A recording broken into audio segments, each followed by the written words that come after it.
invitación. Bueno, me viene bien la ubicación de mi charla porque vamos a tocar algunos aspectos que tienen que ver con algo que ya estuvieron señalando los otros disertantes, en términos muy técnicos, y yo voy a dar un perfil más relacionado al diseño, que eso es básicamente a lo que me dedico como diseñador de interiores y como diseñador de iluminación. El diseño de locales comerciales y vidrieras, voy a pasar rápidamente simplemente señalando o simplemente poniéndole títulos a un montón de aspectos que hay que tener en cuenta cuando uno como diseñador va a diseñar un local comercial. Es decir, el diseño de un local comercial implica una serie de aspectos que hay que tener en cuenta. No es solamente propiamente el diseño del local, sino que hay que evaluar un montón de elementos, y es un diseñador de interior, es un arquitecto que se dedica al diseño de interior, lo puede resolver. Entre ellos, la relación. Voy a pasar rápidamente, esto es un poco teórico esta parte, pero es importante señalarlo porque no es solamente diseño propiamente sí el proyecto en sí, sino que hay que considerar también todos los aspectos previos al proyecto, las condicionantes de un proyecto. Entonces, tener en cuenta la relación entre producto e imagen del local, hablando de cualquier tipo de producto o servicio, ¿no? La iluminación, los colores, el estilo y la estética que se le va a dar a ese local. Tener en cuenta el nivel de precios y calidad, a qué público va a estar dirigido, qué edad del público. Eso el comerciante tiene que tener claro previamente, esa segmentación de público. No se le puede vender a todo el mundo un producto o un servicio, y hay que tenerlo claro cuando uno va a encarar un proyecto de diseño interior comercial. La elección del local, a mí me ha pasado como diseñador de interiores, tener que acompañar al comerciante a elegir el local, ya tener 2 o 3 opciones y elegir el local finalmente ya para empezar un proyecto de reforma o de instalación desde cero de un local. Entonces hay que evaluar también aspectos que tienen que ver con la zona, dónde está ubicado, el barrio, qué tipo de productos se va a vender y qué tipo de productos hay en el barrio, el nivel socioeconómico de ese lugar, si es un paseo comercial, si es una cuadra, cómo son los vecinos. Todo eso forma parte del estudio previo que hay que hacer cuando se piensa en la instalación de un local comercial. En casi 30 años que me dedico al diseño comercial, he visto fracasos a los 6 meses por haber equivocado este aspecto. Colocar un local que no corresponde a la zona, por nivel de precio, por tipo de producto, y eso realmente da mucha tristeza porque instalar un local comercial es una inversión económica y financiera muy fuerte. Quizás para una familia, para una persona, son todos sus ahorros, y realmente es muy triste cuando no se evalúa previamente estas cuestiones. El rubro, quién es la competencia directa. No se le puede vender un producto pretendiendo que voy a ser el único que va a vender en esa zona ese producto. Seguramente hay otros que están vendiendo eso. ¿Cuáles son los rubros relacionados al producto que yo vendo? ¿Qué tipo de producto voy a vender? Calidad y precio. Y el cliente al cual voy a estar dirigido, eso tiene que estar claro también. El comerciante tiene que tener claro a qué público está dirigido. Me ha pasado de cliente y dice, bueno, instalo local y después vamos viendo, a ver, y eso seguramente el vamos viendo son 6 meses de pérdida de ventas, hasta encontrar cuál es el rubro adecuado, ¿no? O cuál es el producto adecuado. Diseñar el local implica un diseñador de interiores, un arquitecto que se dedique específicamente al diseño interior. La imagen del local tiene que ver, obviamente, con la estética, la funcionalidad y la intención comercial, que es algo de lo que voy a hablar bastante. La intención comercial, qué es lo que quiere hacer el comerciante con su negocio, que de hecho es lo más importante, es vender. Y eso está claro que poder aplicar todas las herramientas que uno tenga a mano para poder lograr el objetivo final, que es la venta de ese producto o ese servicio, bueno, ahí es donde está este concepto de intención comercial. A paso rápido, esto es un poco teórico, después ustedes pueden acceder igual a toda esta información, porque sería detallarlo demasiado y me llevaría muchos minutos. De lo que sí quiero contarles, que tiene que ver específicamente con diseño y con iluminación, por supuesto, ¿no? De hecho, la charla se llama la iluminación como herramienta de comunicación, que es algo que a mí me interesa mucho. La iluminación, en este caso, no solo para vender, sino también para comunicar.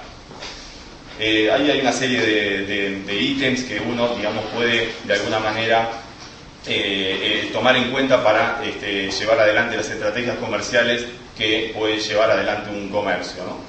Los medios de difusión forman parte del marketing también. Hay muchas maneras de promocionarse, y eso tiene que ver con las redes sociales, por ejemplo, participación en ferias. Hay muchas herramientas que un comerciante puede tomar a la hora de pensar cómo vender, no solamente en el lugar físico, teniendo en cuenta que hay mucha venta también con una gran vidriera virtual que es Internet. Entonces hay que muchas veces también jugar con esos aspectos, ¿no? Lo que voy a hacer ahora sí, ya nos metemos en diseño específicamente, pero lo separé en la charla básicamente para que quede ordenado, digamos, estos 3 aspectos que les voy a señalar. La fachada del local, la vidriera y el interior del local. Van a ver lo que está separado en el archivo, pero en la realidad esto debería ser todo una unidad. Yo considero que la unidad del diseño implica desde la fachada, la vidriera, el interior, la tarjeta de presentación, la página web, la página de Facebook, el uniforme de los empleados, todo forma parte de una unidad que tiene que ver con una interacción entre varias disciplinas, no solo comercial, sino de marketing, de diseño interior, de iluminación, o sea, todo eso forma parte de una intención comercial que justamente es lo que yo apunto, ¿no? A dar ese servicio cuando me toca, tratar de, y hay cosas que no sé, de marketing no sé cosas, entonces contratamos a alguien que se encarga de, por ejemplo, manejo de redes sociales, ¿no? Y eso es un aspecto que ayuda mucho para imponer una marca o imponer un producto en una determinada zona. Así que en principio vamos a ver fachadas, en principio, y después vemos vidrieras y el interior del local propiamente dicho, pero considerando toda una unidad, ¿no? La fachada, hay varias herramientas que nosotros podemos utilizar a la hora de pensar cómo hago para que mi negocio se separe, se distinga de los clientes o de los comerciantes que están cercanos, ¿no? El uso del color es una forma de marcar una presencia, que la gente pueda identificar el local desde la fachada utilizando la herramienta de color. Es muy malo para un comercio que alguien le diga, ¿sabes que pasé muchas veces por ahí y no me di cuenta de ese local? Eso sería muy malo para un negocio eso. Entonces, ahí está un poco la herramienta del color como identificación, no solo del producto, sino también como identificación comercial, ¿no? Bueno, sería largo hablar de color, ¿no? Estaría para una charla entera, pero el color, obviamente que tiene mucho que ver con las sensaciones, tiene mucho que ver también con cuál es la intención, cuál es el producto, y eso está muy bueno poder aplicarlo, ¿no? En este caso es muy interesante porque pusieron toda la guacería interior en la fachada del negocio y es una cosa bastante adaptada un poco al tipo de producto que vende, que es un atelier de arte y demás. Esa diferenciación es la que marco, justamente utilizando el color para diferenciarse del vecino que está próximo. Es decir, sería un error que este local, que si bien tiene un color ya propio, fuese de color amarillito, porque se confundiría mucho con el otro que vende productos orgánicos y semillas. Entonces ahí está marcando un poco esa diferencia con el uso del color. Acá una fachada muy linda, Reco también. Esto es en el circuito del distrito de diseño de Miami. También el uso del color y el uso también del color de forma artística. Estos son los famosos grafitis, el famoso street art que tanto se usa ahora para determinados productos, para determinados rubros, funciona muy bien. Además, evita muchas veces el vandalismo, ¿no? Las pintadas que se hacen entre los grafiteros se respetan mucho. Si alguien intervino esa fachada, nadie va a pintarle de arriba, a hacerle un grafiti de otra cosa. Así que también es una forma de preservar. Y es una herramienta además de comunicación también, el uso del color, en este caso relacionado con el arte, para determinado producto. En este caso, productos para un público adolescente. El uso del fileteado porteño, que ahora va a ser declarado Patrimonio Cultural de la Humanidad, esa técnica de pintura muy porteña que se usa en el barrio de La Boca y ahora también forma parte del patrimonio. Se está poniendo de moda en los últimos años esto. Está la primera fachada en Buenos Aires que utilizaron los jardines verticales. Arredo es una empresa que empezó con esta innovación. Es muy caro hacer esto, es realmente muy costoso el sistema de riego computarizado y demás, pero bueno, Arredo ya lo está haciendo en todos sus locales. Este fue el primero. Y bueno, le fue muy bien con la identificación, ¿no? Todo el mundo identifica el producto con ese local, ¿no? Entonces también en Miami, donde también una empresa utilizó orquídeas acá en este caso, con una apertura en el muro también, generando mucho espacio, mucho aire. Acá usó el color y la iluminación, porque en este caso es un restaurante en Madrid donde pintó el flujo luminoso, algo que no vemos, pero lo pintó haciendo un efecto óptico, donde está marcado enfrente de este local, en la vereda de enfrente, hay que ubicarse en ese punto que está marcado en el piso para ver exactamente este efecto óptico que se logra con la iluminación. La iluminación de las fachadas, en este caso combinando algo que también había mencionado Edgardo hace un rato, el tema de integrar la decoración a la iluminación, o que la iluminación forme parte de la arquitectura y la decoración, ¿no? Acá en este caso hay algo que tiene que ver con la iluminación pública. Ahí le pusieron justo que se está arruinando un poco, ¿no? Y es un poco lo que me está pasando ahora. Este es un proyecto que estoy haciendo ahora, un restaurante donde esto me está complicando la vida. Estoy pensando directamente pegarle un ondazo y que me deje hacer algo muy interesante ahí, porque es una linda fachada con mucho tránsito vehicular, pero en realidad esa iluminación, que además es, como dice, iluminación parásita, le dicen al cielo, que realmente me está arruinando un poco la vida. Esto se va a cambiar, esto es lo que estaba antes, ahora estoy con el proyecto, pero eso un poco me complica. Hacer algo así es bien interesante, el uso de la iluminación formando parte de la fachada, formando parte de la arquitectura, ¿no? En una librería, colocar algunos retratos pintados también, en este caso, con una iluminación desde arriba, rasante. Permiso, Edgardo, te uso. Gracias. En realidad, no lo dijo él, pero este edificio se transformó en un faro en la avenida. La avenida Juan B. Justo es una calle de mucho tránsito y la verdad que fue muy impactante. Además, todo el color dinámico que iba cambiando era muy interesante verlo. Uno se quedaba en el semáforo y le tenía que tocar la bocina porque se quedaba mirando los cambios cromáticos que hacían. Muy, muy interesante. O el uso de color, acá en este caso, la luz de color, que en los planos, digamos, ya en los muros directamente, donde hay que tener cierto cuidado. Yo con esto soy bastante cuidadoso con el tema del color, así, porque por tener RGB no significa que voy a pintar de color sin un criterio, digamos, ¿no? Por eso yo creo que con esto hay que tener cierto cuidado, ¿no? Cuando hay un diseño se nota. Esto es bien interesante, ¿no? Ya son fachadas muy elaboradas, donde la arquitectura forma parte de la intención comercial, del producto, de la iluminación como herramienta de comunicación. Por eso esos son faros en la noche que realmente se comportan realmente con el objetivo que es identificar la marca. Esto es un negocio espectacular, para mí uno de los mejores, tiene unas formas increíbles. Esto está en el distrito de diseño en Miami. Es un local de alta gama y tiene una arquitectura que es impresionante, la tensión que hay en esas líneas, pero a la noche es impactante, absolutamente. Es quedarse media hora como me quedé mirando esto y sacando fotos, porque realmente es alucinante el efecto que han logrado. Ahí también en Miami, esta es una caja de cristal directamente, donde está utilizada con esta malla, es como una segunda piel, está la malla de vidrio y atrás muro cortina y atrás está esta estructura con LED, generando todo un juego muy dinámico de luces y sombras, ¿no? Estos son todos locales. Acá la iluminación también jugando con algo que se está utilizando en muchas fachadas, que son como segundas pieles, que pueden ser de aluminio o segundas pieles como mallas metálicas, que la iluminación está como una especie de backlight y genera este tipo de efectos bien sutiles y bien interesantes a la hora de identificación de la marca. Bueno, esto es una farmacia. Por si no se dieron cuenta, acá puse una farmacia, ¿no? Es la farmacia, el edificio de la farmacia, ¿no? Acá no fue muy sutil. Este está más sutil porque además este es una casa de té en Porto Alegre, pero es más interesante también en este caso porque la letra E divide el área de servicio del público con el área de propiamente de atención. Entonces ahí hay un criterio desde la fachada jugando con el interior también. Entonces ahí es donde empieza a tener una relación no solo de identificación del producto, porque es una casa de té, vende té, se llama el té y además funciona también como diseño interior y de iluminación también, que eso es una parte que también es interesante de tener en cuenta. Estas son las fachadas que digo que vende. Es algo, parece algo de bicicleta, ¿no? Vende, alquila, repara, no se sabe muy bien. Tiene una fachada con mucho potencial para poder aprovecharla y hacer algo así, por ejemplo, ¿no? Una cosa sutil, una cosa donde uno, digamos, puede identificar el producto ya desde la misma fachada.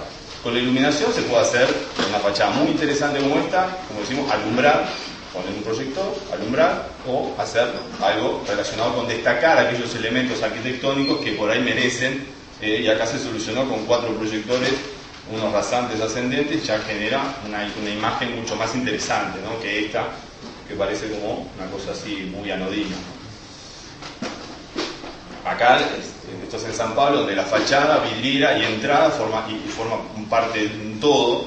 Fíjense que la fachada se abre, sirve como exhibición de la vidriera, pero además es la entrada, ¿no? Entonces se transforma prácticamente en una unidad de todo: fachada, iluminación y vidrieras, y el ingreso. Acá una fachada bastante artística, hay que hacerse amigo del sol acá, para que el sol dé un ángulo determinado, pero fíjense como el juego de sombras también hace unos interesantes juegos, ¿no? Para identificación de la marca, ¿no? Y cuando tenés una marca poderosa, como esta por ejemplo, ya el simple logo ya te identifica, ya se sabe que vende, no necesitas contar nada más que mostrar simplemente el logo y vos ya sabés qué tipo de productos, qué precio, qué nivel de producto vas a tener ahí en ese lugar. Adidas utiliza sus tiras, que son la identificación de la marca, también como fachada y también como iluminación y también como diseño interior, porque estas 3 tiras se comunican al interior del local, muchas veces cosen la fachada, el techo y en este caso hasta la pared de fondo. Entonces genera toda una unidad que tiene que ver con la identificación de la marca y además con la iluminación. Con respecto a la vidriera, bueno, hay un aspecto interesante, muy interesante, con respecto a la vidriera, que tiene que ver con un objetivo. El objetivo, acá yo me planteo un poco, tomando un poco de estos conceptos de marketing, que se llama AIDA, estos conceptos que tienen que ver con 4 pasos o 4 secuencias que, digamos, que la gente que trabaja en marketing lo desarrolla mucho cuando piensa en la estrategia comercial, que son justamente esas: atraer, es una sigla, atraer la atención del potencial cliente, no el cliente, sino el cliente que pasa por la vereda, que no está con intención de comprar ese producto, ni lo necesita, ni tiene la plata para comprarlo, pero sin embargo pasó por la vereda y se detuvo, y algo hizo que la vidriera capte su atención. Vamos a ver si la iluminación puede lograr eso. Vamos a ver de qué manera la iluminación puede hacer que esa persona vuelva 2 pasos para atrás y diga: a ver ese producto, algo pasó con ese producto. Despertar el interés, generar el deseo de compra. Decir: ah, mirá qué lindos esos zapatos, ahora no los necesito, pero mirá qué lindos, ¿ah? Ya tengo un deseo de tenerlo, y finalmente comprar, o sea, entrar al local y después de entrar a la segunda etapa, que tiene que ver con el interior, que vamos a ver ahora. Es un poco la historia, es simplemente una reseña que tiene que ver con las vidrieras en Buenos Aires. Han tenido un altísimo nivel a nivel mundial. Acá hemos tenido vidrieras que superaban las de Nueva York, París, Londres. La mayoría de las vidrieras, por ejemplo, Harrods, se caracterizaba por este tipo de vidrieras temáticas, acá basado en la película Lo que el viento se llevó.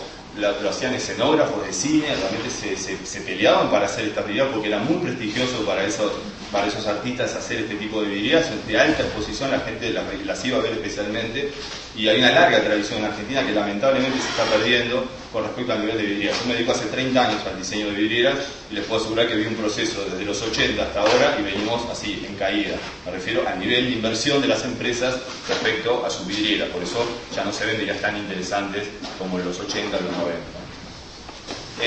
Ahí tenemos un poco la intención, ¿no? Captar la atención del potencial cliente. Y una pequeña clasificación, porque para iluminar, primero tengo que saber qué iluminar, qué voy a iluminar. A ver, cuál es la estructura de esa vidriera, hablando específicamente de la vidriera. Entonces vamos a hacer una pequeña clasificación que tiene que ver con 3 tipos de vidriera distintos. Una que es la vidriera abierta, donde no tiene fondo, donde yo desde la vereda o desde el pasillo veo el interior del local. Ahí hay que tener cuidado que el interior del local tenga una íntima relación también, porque se ve desde afuera. En realidad es un espacio tridimensional, aunque tenga solo una tarima. Eso está marcando un espacio tridimensional virtual que está señalado por un techo, paredes y un fondo. La única pared que no está es la del vidrio, como una caja arquitectónica, la cual uno de los muros se derrumbó y se reemplazó por un vidrio. Pero ahí hay una caja virtual tridimensional. Ese es el espacio en el que uno va a desarrollar su diseño. Estas son vidrieras abiertas, vidrieras semiabiertas, es decir, que hay algún tipo de parapeto o algún elemento que me impide la visualización plena, como vimos recién, o las vidrieras cerradas, donde yo directamente no veo el interior del local, ¿no? Muchas veces se utilizan este tipo de vidrieras cuando hay poco espacio y la espalda de la vidriera sirve como soporte para, por ejemplo, para colocar productos o percheros o demás. La organización del espacio, eso es algo también interesante, que tiene que ver cómo organizo el espacio, y eso tiene que ver con la iluminación que vamos a ver ahora. Puede ser una disposición central de los elementos, que puede ser el producto propiamente dicho, o la decoración también, que sea una distribución central. Ahí la iluminación va a tener que focalizarse en ese objeto que está ubicado en el centro del espacio. Ahora vamos a hablar de iluminación, porque obviamente, antes de hablar de iluminación tenemos que ver qué vamos a iluminar y cómo lo vamos a iluminar y con qué. Una distribución longitudinal, utilizando el ancho de la vidriera. Esto se usa mucho cuando son vidrieras angostas, y esta disposición lineal hace que la vidriera se perciba un poco más larga, ¿no? Una disposición en simetría. La simetría tiene una fuerte tensión centrípeta hacia el centro, es decir, este elemento es el que va a ser como el más importante en una distribución simétrica. Ya empieza a aparecer un poco de iluminación, pero ahora nos vamos a enfocar específicamente en iluminación. Ven, ahí está, inclusive toda la disposición simétrica de esta composición tiene que ver con resaltar ese eje de simetría, que es donde va a estar el elemento más importante, ¿no? Una distribución asimétrica, en este caso la distribución va a estar volcada hacia uno de los lados, hacia uno u otro lado, pero ya va a tener un peso como que la composición se cae para un lado. Una disposición equilibrada, donde diferentes elementos, que puede ser el producto o la decoración, está haciendo esto en la vidriera, se están autoequilibrando los elementos. Ahí lo mismo. O una disposición triangular o piramidal, donde va a ser importante en ese caso tener en cuenta algún elemento que eleve el centro para justamente generar esta distribución piramidal, ¿no? Ahora, ahí está, muy bien iluminada también cenitalmente, ahora vamos a hablar de eso. O una disposición donde está utilizando el aire, el espacio aéreo en este caso, donde no toca las paredes del piso, sino que está todo suspendido desde el techo, ¿no? Entonces eso genera también toda una tensión bastante interesante desde el punto de vista visual. Ahora sí, la iluminación, porque ahora vimos cómo estaba armado, pero ahora tenemos que iluminarlo para lograr ese objetivo que justamente queremos lograr, que la vidriera sea atractiva, que la vidriera llame la atención y que definitivamente la gente lo pueda identificar. Para eso hay que tener en cuenta, obviamente, la fuente de luz que voy a usar, la dirección de la luz, la intensidad, el efecto luminoso, la temperatura de color y la resolución de color, que ya estuvieron hablando bastante y creo que vamos a pasar bastante rápido con eso porque eso forma parte obviamente del local, ¿no? Del diseño local. Hay unas lámparas que son las más utilizadas cuando se piensa hoy todavía, a pesar de mucho LED, por supuesto, pero seguimos utilizando lámparas por mercurio halogenado. Todavía la tecnología, digamos, está en un proceso cada vez más volcado al LED, sin duda, pero todavía seguimos usando este tipo de tecnología.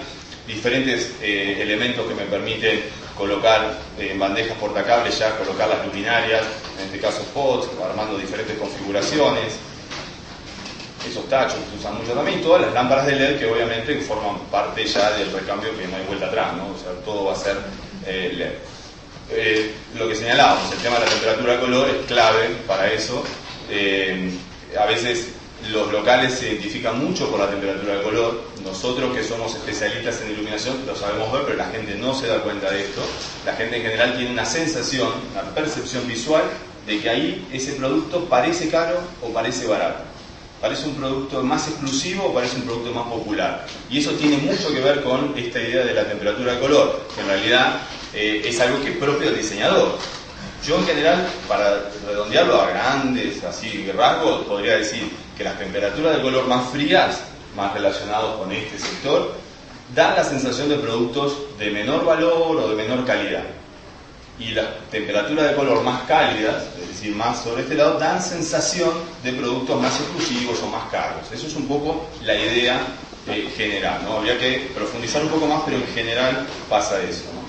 Y otra cosa que comentaba mucho también, la reproducción de color, que es clave en un local, y tiene que ver con lámparas que reproduzcan bien los colores, porque eso va a ser fundamental justamente para algo que tiene que ver con la venta, ¿no? A mí me ha tocado hacer proyectos de reemplazo, en realidad de mejoras de un local de telas, en una zona mayorista en el 11, en el barrio de 11, que venden telas mayoristas, y los empleados con los rollos de tela de 50 metros iban a la vereda a mostrarle el color a los clientes. ¿Qué ocurría ahí? Ocurría que había tubos fluorescentes, fríos, cálidos, halógenas, mercurio halogenado, todo mezclado. Entonces, los colores obviamente se distorsionaban mucho. Entonces, el trabajo de los vendedores no era vender, era llevar los rollos a la vereda para ver con la luz natural el color. Eso fue muy malo, se emparejó todo, temperatura de color neutro y índice de reproducción de color por encima de 90. Tubos fluorescentes. Y ahí ya la cosa cambió mucho, sin duda. Este es un local comercial que iluminé hace unos años, está en la zona de Palermo, que vende productos tejidos. Y teniendo un problema justamente con esto, con los colores. Ellos venden colores, productos de color, tejidos. Fundamental que los colores se vean tal cual. El problema que tenían es que todo parecía verdoso. Todo era verdoso. Entonces, claro, el problema era que las lámparas que estaban usando tenían muy baja reproducción de color. Ahí es lo mismo. Reemplazamos por halógenas y ya hace un par de años de esto, halógenas y fluorescentes de buena reproducción de color. Hoy tenemos a esto, ¿no? Reemplazo, ya con la tecnología, lo que hablaba hace un ratito con respecto a los ángulos de apertura, es una cosa interesante que en general no se evalúa en los locales. Uno compra una lámpara dicróica, una R111 y compra cualquiera, y la pone por ahí, jugando con esto de los ángulos de apertura, de las de apertura se puede hacer cosas interesantes. Por ejemplo, una iluminación lateral, como acá, una iluminación cenital desde arriba, acá destacando prácticamente el objeto decorativo más que el producto en sí. Eso tiene que ver también mucho con las vidrieras, ¿no? Si quiero vender un producto y que el producto se vea, o quiero contar una historia que tenga que ver con una decoración. Las dos cosas tienen que ver con una intención comercial. Si es un producto o si es una decoración que tiene que ver o no con el producto. Ahora vamos a ver eso. ¿Ven? Luz directa en este caso generando... ¿Ven? ¿Esta es una vidriera? No se sabe muy bien qué vende. Uno no conoce la marca, pero no se sabe muy bien qué vende. A lo mejor no vende nada de todo esto, a lo mejor está contando simplemente una historia.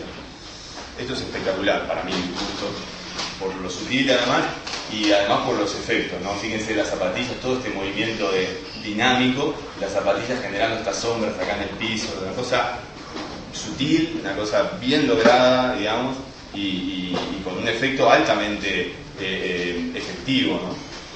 También iluminación cenital en este caso. Acá jugando con las sombras, algo que a los iluminadores siempre nos apasionan, que son las sombras, ¿no?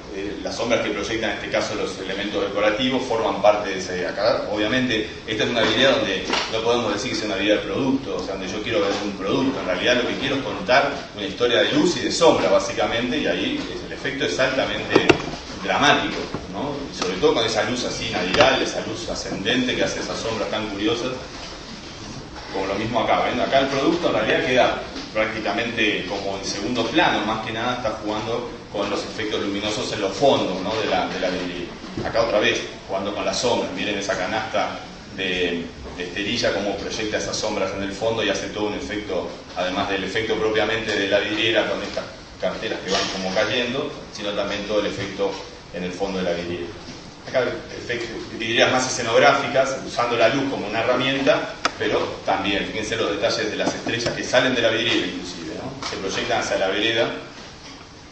Acá una iluminación también, una cosa muy sutil ahí en el guardacanto simplemente, como para generar un detalle. Estas son las vidrieras, digamos, donde una luz difusa, blanca, temperatura de color fría generalmente, va a dar la sensación de productos más masivos, digamos. Multimarca, por ejemplo, va a pensar en algo de este tipo, una luz difusa, una luz más general, donde no hay ningún producto que se quiera destacar por encima de otro, sino que hay una intención de vender todo y todo tiene el mismo valor desde el punto de vista visual, ¿no? Como acá, ¿ven? Generalmente son embutidos con lámparas fluorescentes compactas o algo de mercurio halogenado también. O una iluminación más puntual, en este caso utilizando los planos verticales con una luz lateral y también desde arriba, que da una sensación mucho más interesante desde el punto de vista de las luces y sombras que generan. Acá también una disposición simétrica, toda la estructura esta tiene incorporada luz, entonces ya se proyecta la luz desde la propia parrilla esa que le armaron. Acá no les alcanzó la plata para luminarias, así que la pintaron. Pintaron el flujo luminoso otra vez. Con respecto al interior, acá tenemos que evaluar, bueno, también daría para hablar mucho, pero lo podemos sintetizar en 5 aspectos principales. La circulación dentro del local, cómo va a ser el tránsito peatonal dentro del local. Hay locales donde son imposibles, y no hablo de locales grandes o chicos, hablo de locales enormes, mal diseñados, donde la gente se choca. La sectorización de los productos dentro de ese lugar, la exhibición ergonómica tiene que ver sobre todo con el mobiliario, cómo se van a exhibir los objetos dentro del interior, las visuales y la iluminación, por supuesto. Entonces, tomé una planta cualquiera básica de un local sencillo, una entrada, una vidriera, una distribución radial alrededor de un eje de articulación, que es digamos, que es la mesa mostrador, que a la vez sirve de eje de articulación porque la circulación es alrededor de esa mesa, digamos alrededor, los productos exhibidos a ambos lados, la caja en el fondo y un parapeto que está controlando algo que también preocupa mucho en los locales, sobre todo indumentaria, que no haya visuales del probador desde la vereda. A mí me ha tocado reformar locales donde los 3 probadores estaban de frente a la entrada. O sea, lo primero que uno veía eran 3 probadores. Eso, obviamente, los probadores realmente no cierran bien las cortinas, quedan abiertos y están bastante complicados, ¿no? Acá está resuelto porque tienen acceso lateral y entonces está mucho más resuelto. Ahí estamos hablando del interior ahora con la iluminación, con esa intención. Ahí estamos hablando de las cajas arquitectónicas negras, que ahora se pusieron un poco de moda y la gente a veces un poco las cuestiona. Acá la caja arquitectónica negra resalta la iluminación, con iluminación directa específicamente de los productos. Acá obviamente si viendo productos color, la reproducción de color tiene que ser muy buena. Y esto con pocos recursos económicos, pero con buen diseño, cómo se puede hacer algo interesante. Una casa de deportes donde jugaron con estas líneas, están pintadas en el piso, pero además están con unos cordeles, están cosiendo toda la estructura. Entonces ahí habla un poco de lo que yo siempre insisto, que para diseñar no se necesita muchos metros cuadrados ni se necesita mucho presupuesto. Para diseñar se necesita creatividad. Y la creatividad tiene que ver con las herramientas que uno puede utilizar para eso. Acá gastaron muy poco plata para hacer todo un elemento unificador de todo el espacio, ¿no? Un tema importante es el tema de los deslumbramientos también. Eso es muy molesto para los propios empleados y para los consumidores, ¿no? Para los clientes también. Así que la dirección tiene mucho que ver, la ubicación de las luminarias respecto de los objetos y demás.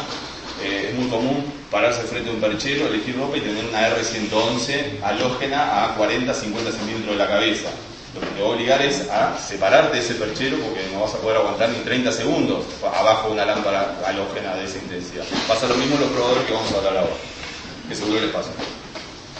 Las columnas, un caso me tocó, un cliente me llama y me dice, mira, tengo dos locales, uno tiene un problema, tiene una columna en el medio.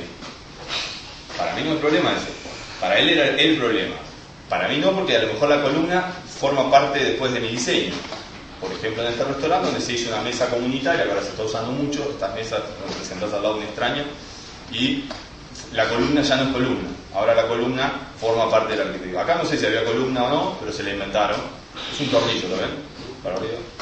Donde el diseño en el piso, medio vertiginoso, para mi gusto, está medio mareante, yo no tengo vértigo, me agarro una cosa. Y en el techo hicieron toda una distribución radial con tubos fluorescentes donde genera toda una fuerza centrípeta hacia el centro, justamente donde están los productos, que es una relojería en este caso. Acá la columna sirve también como elemento de apoyo para la exhibición del producto, ¿no? Y en este caso el eje de articulación forma parte, en este caso, de una zapatería donde el lugar de sentado de probar el producto tiene que ver con la ubicación del mobiliario, ¿no? Y la exhibición perimetral, ahí con unos detalles de LED, como en este caso, donde en este caso la COT que trabaja mucho con color, por supuesto, y eso tiene mucho que ver con la reproducción de color, ¿no? Esta es toda iluminación vertical para exhibición de productos. Ahí son tiras de LED en los estantes directamente retroiluminados. Estos son acrílicos que están iluminados, el LED está colocado en la parte de atrás, entonces proyecta la luz por refracción hacia el frente. Acá los LEDs incorporados dentro de los estantes o haciendo un marco lumínico. Esto es bien interesante porque jugaron a veces el problema de dónde están ubicadas las bocas y a veces hay que buscarle la vuelta. Y acá en una caja toda de concreto jugaron inclusive con la unión de todos estos elementos con esos ¿cómo se llama? Cable canal de color, y van cosiendo toda la instalación eléctrica en realidad. Eso es lo que pasa muchas veces con el diseño. A veces la solución termina siendo una condicionante previo. O esto que también se está usando mucho con estas lámparas, esas vintage, ahora están tan de moda, que son esas halógenas. No tienen capacidad de iluminación, sino más de decoración, ¿no? Quedan bien interesantes. Es un caso donde la iluminación en realidad, por el efecto así tan dramático, pasa como los productos a un segundo plano, ¿no? Eso hay que controlarlo también, que la decoración del local no sea más importante que el producto, que la gente no diga como me pasó a mí en una lencería que diseñé hace unos años, que la gente dice la lencería de la lámpara, porque puso un colgante muy llamativo y la gente identifica la lencería por el colgante. No sé si es bueno o malo, le va bien al negocio, pero bueno, quedó identificado un poco por ese lado. Estos son unos módulos que tienen incorporado LED, en tiras de LED en la propia estructura, unos maniquíes espectaculares de Adidas. También jugar con la iluminación incorporada, luz indirecta, incorporada con las placas de yeso que permiten hacer diferentes formatos, y eso también forma parte del diseño. Diferentes formas de colocar la iluminación indirecta. Este es un bar que hice hace unos años también con fluorescentes directamente, con temperatura de color cálido, que además esa baja de techo me sirvió para colocar embutidos. O la luz indirecta, en este caso cosiendo techo, pared, exhibición de producto también. O sea, es toda una unidad, y eso se nota mucho cuando la iluminación está pensada como parte integral del diseño interior. Si no, va a quedar como la iluminación como un accesorio que yo agrego después al diseño interior, y eso generalmente no funciona muy bien. Funciona bien cuando se piensa las dos cosas como una unidad, ¿no? Acá un producto directamente señalado con luz. El mismo concepto acá, ¿no? Un módulo con el efecto de flujo luminoso pintado con un efecto más divertido. La luz natural, otro aspecto importante también, que daría para hablar bastante, respecto a la luz natural en los locales comerciales, que está bueno hacer luz natural, pero está mejor también poder controlar la luz natural, ¿no? O sea, no solamente en el diseño interior pasa mucho eso, de residencial, ¿no? La gente dice, es un departamento muy luminoso, pero que sea muy luminoso un domingo a las 6 de la mañana no es muy divertido. Entonces va a ser bueno también que sea luminoso, pero que también yo pueda controlar la iluminación natural. A mí me ha pasado con el tema de las reflectancias en los pisos de porcelanato, negros, por ejemplo, blancos, con luz natural realmente se transforman en unas pistas de hielo insoportablemente brillantes, y eso resulta bastante molesto para el propio empleado o para el comerciante. Los probadores, lo que decíamos, ¿no? Eso lo pongo porque me toca con mucha frecuencia cambiar la iluminación del probador cuando son negocios de indumentaria, que evitar la luz directa cenital desde arriba, que es lo peor que le puedes hacer a una persona que se está probando ropa, porque es la peor iluminación donde te va a resaltar todas las sombras y bueno, generalmente funciona muy mal. Este tipo de iluminación con estos espejos que ya tienen incorporado en tiras de LED realmente funciona muy bien. O el mismo concepto del espejo del baño, sería más o menos ese el mismo concepto para la utilización del probador, ¿no? Y esto un poco las nuevas tecnologías que tienen que ver con que ni siquiera tengas que entrar al negocio, que ya en la puerta te ponen un freno, te dicen para dónde tenés que ir a comprar, te señalan una pantalla donde la gente puede interactuar, una pantalla touchscreen donde directamente va a comprar los productos 24 horas desde la propia vidriera, o sea que ni siquiera necesita entrar al local, se va eligiendo los productos, los puede tener exhibidos acá o no, elige los productos, tiene el celular en la cartera, le manda la señal, se lo compra, tarjeta de crédito, pasa a retirar, se lo mandamos a su casa y ya es una forma, digamos, de comercializar, en este caso utilizando la vidriera como una pantalla virtual de venta. Acá ni siquiera tocar la vidriera, simplemente manejándola de manera inteligente con un teléfono y van pasando los productos y se van eligiendo sin tener contacto táctil con el vidrio, ¿no? O probándose, por ejemplo, lentes de sol en este caso, o ya directamente el teléfono que se está lanzando, la gente puede interactuar sin necesidad ni siquiera de entrar al local, sino que tiene que ver ya con algo interesante que tiene que ver con lo sensorial, con la identificación del producto, que la gente se siente identificada. Un caso, se lo menciono rápidamente, hay un caso, una empresa de deportes que puso un local ahora en un shopping de Buenos Aires donde la intención es no vender, no quieren vender, quieren que la gente reconozca la marca, que pueda tocar los productos, pero los empleados no tienen la intención de vender. Si venden, venden, pero ese local puede dar pérdidas para esa empresa. Simplemente la intención de la empresa es que la gente pueda identificarse con la marca. Y eso tiene que ver, claro, puede ser alguien que tiene espalda para hacerlo, ¿no? Financiera, pero a ese punto. O la utilización en una inmobiliaria en este caso, ¿no? O jugando, ubicándose en determinados puntos, se juega interactivamente con las pantallas, ¿no? La utilización del arte también, eso es un elemento muy interesante, diría, no siempre la gente sabe interpretar el arte. En este caso es un pintor italiano, se llamó Giorgio de Chirico, que hacía este tipo de pinturas muy surrealistas, con unas perspectivas muy forzadas, muy fuerte, con una fuerte imagen visual, y utilizando ese recurso pictórico, artístico, se pueden hacer unas vidrieras artísticas. En general, las vidrieras muy artísticas, según mi experiencia, la gente no las interpreta muy bien, excepto el que sabe de arte, pero en general el público masivo no se da cuenta de esto, excepto que sea alguien especialista, o sea, en una zona donde sea específico para arte, pero en general mi experiencia no es que la gente lo pueda identificar fácilmente, ¿no? Acá usando el mismo concepto de perspectiva muy forzada también en esta vidriera. Otra cosa interesante, no sé cómo estoy de tiempo, Rubén. 10 me faltan, muy bien. Entonces, algo interesante que tiene que ver con el mensaje. El mensaje de la vidriera, el mensaje que tiene que ver justamente con emitir una idea del producto o servicio o la identificación con la marca, ¿no? Entonces ahí empiezan, por ejemplo, mensajes ya directos en la vidriera con plotters donde ya emiten un mensaje muy claro del producto, a qué público está dirigido, cuál es la intención comercial.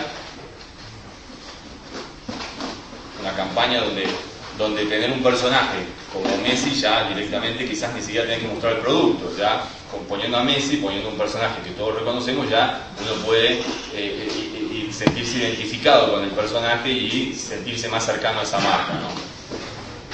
Como acá, ¿no? Donde ya hay leyendas, estos son neones, donde ya, digamos, se está explicando de alguna forma las bondades del producto, ¿no? Y en este caso formando una vidriera muy interesante, lumínica además, ¿no?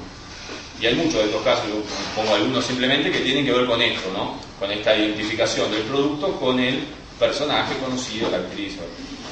Esto, bueno, es una campaña de hace unos años de Benetton que fue bastante política, decididamente política. Es el expresidente francés, Sarkozy, que fue una campaña muy de alto impacto político. Estas son las más suaves, hay otras, si buscan esta campaña se dan cuenta que hay unas imágenes muy fuertes de enfermedades inclusive, que lograron un objetivo muy claro, no era vender productos de Benetton, era realmente hacer una movida a nivel mundial político, y lo lograron porque todo el mundo hablaba de esto, ¿no? Entonces ahí es donde está el mensaje. ¿Está vendiendo un producto? No. ¿Está vendiendo Benetton? No. Está vendiendo una idea, en este caso una idea política, ¿no? Y este tipo de cosas realmente tienen mucho impacto, ¿no? Por eso también la vidriera forma parte de un sistema de comunicación muy interesante, ¿no? ¿Ven? Acá en este caso ya la leyenda te dice, ¿no? Comer espinacas, recompensa de golosina, ¿no? Un negocio. Y, por ejemplo, Lacoste, que directamente, en este caso, no está mostrando ningún producto. Ya el logotipo, ya las pelotas de tenis, ya se sabe que es una vidriera. Lacoste es sponsor de Roland Garros, y ya se sabe que ese va a ser el objetivo de identificación. En ese caso, utilizando un evento deportivo para identificar una marca, ¿no? Y un poco la conclusión podríamos señalarla por este lado, ¿no? De lo que yo creo que puede ser una idea de diseño interior, que incorpora, por supuesto, la iluminación, ¿no? Un local bien diseñado, con un diseño lumínico, funcional y estéticamente agradable, adaptado al producto y al público, marcará la diferencia de calidad. Eso es lo que creo. Muchas gracias.